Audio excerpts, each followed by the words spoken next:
risk.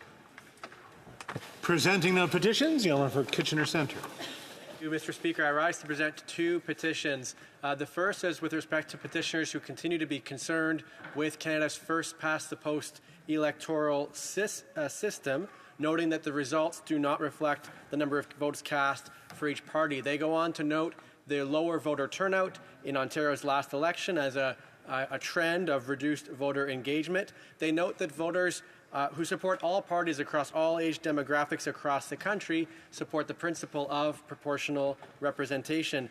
They go on to name a particular solution, a National Citizens Assembly, which would give citizens a role in building consensus on a specific model to improve our electoral system in Canada. They note that citizen assemblies have been used in a number of jurisdictions around the world, including Australia, Belgium, France, and a number of others. They have three calls to action for this government. First of all is to establish a National Citizens Assembly on electoral reform consisting of citizens reflecting the diversity of Canadian society, to mandate that assembly to propose a specific design for an electoral system tailored to Canada's needs, which could make every vote count, and to work across party lines to implement the changes before the next federal election.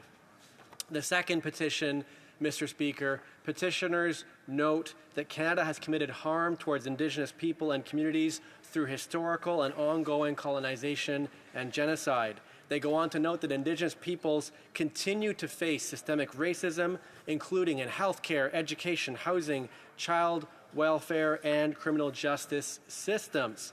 They go on to note that the 2015 Truth and Reconciliation Commission laid out 94 calls to action, and that the federal government is responsible, or jointly or primarily, for 76 of these, of which only 13 have been acted on to date.